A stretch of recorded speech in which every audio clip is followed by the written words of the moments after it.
ওনারা যে কাজটা করে গেছেন, যে ভিত্তি রচনা করে দিয়ে গেছেন, তার উপরে দাঁড়িয়ে তো কথা বলছি। এখন আপনি 70 চেঞ্জ করবেন, প্রধানমন্ত্রীর ক্ষমতা কমাবেন, সেটা অন্য আলোচনা। কিন্তু প্রথমেই আমার মনে হয় যে এই মানুষগুলোর প্রতি একটু শ্রদ্ধা আমাদের জ্ঞাপন করা উচিত। তো আজকে যেহেতু একদম স্পেসিফিক ইস্যু ধরে ধরে কথা হচ্ছে, আমাকে একটা টপিক বলে দেওয়া হয়েছে, আমি সেই টপিকের মধ্যেই স্পেসিফিক একদম খুব অল্প সময় শেষ করব। আপনাদের কয়েকটা পরিসংখ্যান আমি দেব। তার আগে ধরা যাক এই রুমে এখন 100 মানুষ, 100 ভোটার। এখানে আমরা 6 জন এবং একজন সভাপতি নির্বাচিত হবেন, 6 জন প্রার্থী। 100 জনের মধ্যে আপনারা ভোট দিলেন ধরা যাক 20 জন। 20 জন ভোট দিয়ে সারা আপাকে ভোট দিলেন 8 জন, আরেকজনকে 6 জন, আরেকজন হয়তো 1 জন, 2 এই করে করে সারা আপা সভাপতি নির্বাচিত হলেন 6 ভোট পেয়ে। 100 ভোটার ভোট দিলেন 20 জন, সারা আপা পেলেন 6 ভোট। এখন 100 ভোটারের মধ্যে 6 জনের ম্যান্ডেট নিয়ে তিনি হচ্ছেন সভাপতি, 94 জনের ম্যান্ডেট কিন্তু ওনার কাছে নেই। 2020 সালে ঢাকা উত্তর ও দক্ষিণ সিটি যে নির্বাচন হয়, আপনাদের যদি মনে থাকে, উত্তরে আতিকুল ইসলাম ভোট পেয়েছিলেন 14.84%, অর্থাৎ প্রায় 86% মানুষ তাকে ভোট দেয়।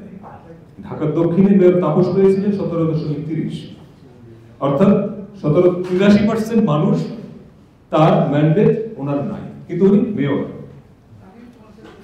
2001 সালে যে জাতীয় সংসদ নির্বাচন, সেখানে আওয়ামী লীগ এবং বিএনপির ভোটের ব্যবধান ছিল মাত্র 1.8%, 38%, 1.38%, কিন্তু বিএনপি পেয়েছিল 193টি, আওয়ামী লীগ 65টি।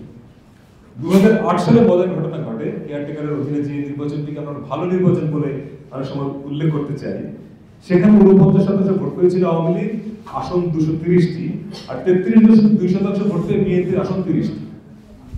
এখন দেখেন ভোটের ব্যবধান 1, 2 বা 3, ম্যাক্সিমাম 5, কিন্তু আসন পেয়ে যাচ্ছে একটা পার্টি 200 আর একটা পার্টি 30টা। বাংলাদেশের যে ভোটের হিসাব, জনপ্রিয়তার যে মানদণ্ড, তাতে কি এইটা খুব বিশ্বাসযোগ্য যে বিএনপির মতো একটা পার্টি 30টা আসন পাবে বা আওয়ামী লীগ 10টা আসন পাবে?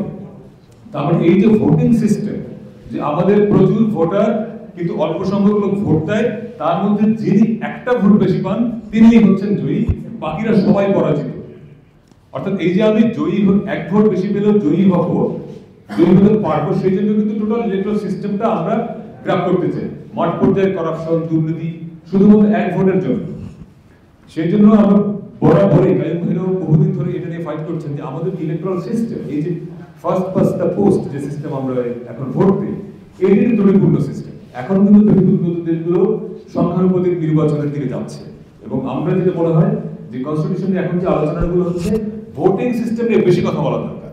সংবিধানের কোন অনুচ্ছেদ কি রকম আছে না আছে, কতটুকু ডেমোক্রেটাইজ করা যায়, তার আগে লাগবে ভোট। আমাদের ভোট ব্যবস্থাটা ত্রুটিপূর্ণ বলেই আজকের এতই পলিটিক্যাল ক্রাইসিস। বলে আমার মনে হয় যে সংখ্যানুপাতিক নির্বাচন যদি হয়, তখন কিন্তু যে 10 ভোট পেল তারও সংসদে একটা স্টেট থাকবে, যে 7 ভোট পেল তারও থাকবে, যে 2 ভোট পেল তারও থাকবে।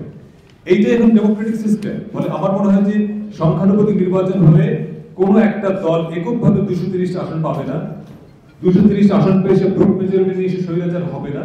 তখন কিন্তু দেখা যাবে যে বিএনপি পেয়েছে 110টা, আওয়ামী লীগ হয়তো 80টা, জাতীয় পার্টি 50টা, জামাত 30টা, একটা ভারসাম্য থাকবে। যখন আপনি সংখ্যানুপাতিক নির্বাচনের দিকে যাবেন, তখন কিন্তু কারোর পক্ষে স্বৈরাচারী হওয়া খুব কঠিন। এবং কনস্টিটিউশন অ্যামেন্ড আমরা বারবার, এই যে 17 বার হলো, প্রতিবারই কিন্তু ছিল সংখ্যাগরিষ্ঠতা জোরে। এবং একজন বক্তা বললেন যে অধিকাংশ সংশোধনী হয়েছে দলের স্বার্থে, তার ক্ষমতা টিকে থাকার স্বার্থে। কিন্তু যখন এককভাবে কারো গ্রুপ মেজরিটি থাকবে না, তখন কোনো অ্যামেন্ডমেন্টের জন্য তাকে কিন্তু অন্য দলের সঙ্গে তাকে নেগোসিয়েশনে যেতে হবে। ফলে যখন নেগোসিয়েশনে যাবেন, তখন তার উপরে আপনি সরকারি দল হলেও মাস্তানিটা করতে চাইবেন না, তাকে মাইনাস করতে চাইবেন না।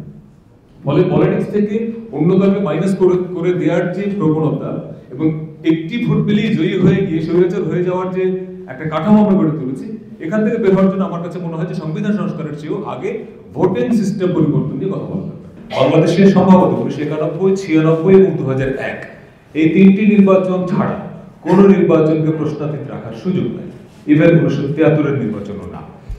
তো এটা হচ্ছে কেন হয় সেটা আমরা ব্যাখ্যা বলেছি যে যেই সিস্টেমে আমরা ভোট দিই, এই সিস্টেমটাই আসলে এই সময়ের জন্য বাংলাদেশের মানুষের জন্য আমাদের কাছে মনে হয় যে সুইটেবল না। ওই কারণে প্রশ্নটা এসেছে এখন সংখ্যানুপাতিক নির্বাচন। সংখ্যানুপাতিক নির্বাচন হলে লোকেরা ভোট দিবে, তখন মার্কা মানে ধরুন যে ধারের শীষে যত ভোট পাবে সেই ভোট রেশিও অনুযায়ী সে আসন পাবে। অর্থাৎ একজন ব্যক্তি টু একজন ব্যক্তি ফাইটটা তখন হচ্ছে না।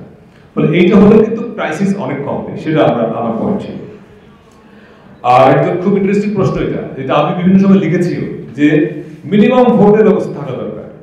এখন 100 ভোটারের মধ্যে 6 জন আমাকে ভোট দিল, আমি মেয়র সাহেব, এটা কোনো কথা না। এটা স্ট্যান্ডার্ড থাকা উচিত আমার মনে হয়, সংবিধানে উল্লেখ করা যেতে পারে যে হ্যাঁ অন্তত 40% ভোট পড়তে হবে, এবং এমপি হতে গেলে তাকে বা জনপ্রতিনিধি হতে গেলে 1% ভোট পেতে হবে। এটা একটা হতে পারে, আমি জানি না খুব ফার্স্ট ওয়ার্ল্ডের অবস্থায় কোনো আরিফ ভাই সংবিধান বিশেষজ্ঞ আছেন, বলতে পারবেন যে আসলে সিস্টেমটা আছে কিনা, এটা ঠিক করে দেওয়া যায় কিনা।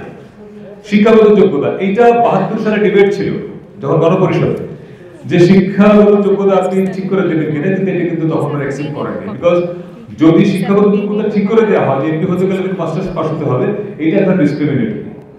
কিন্তু এখন 2024 সালে এসেও আমরা এই আলোচনা করবো কিনা, অন্তত পক্ষে যারা মেম্বার অফ পার্লামেন্ট, যিনি আইন প্রণয়ন করবেন, ওনার জন্য একটা শিক্ষাগত যোগ্যতার বার থাকা উচিত কিনা, আমি মনে করি থাকা উচিত। কিন্তু ইউনিয়ন পরিষদ, উপজেলায়, পৌরসভায় হতে দরকার নেই।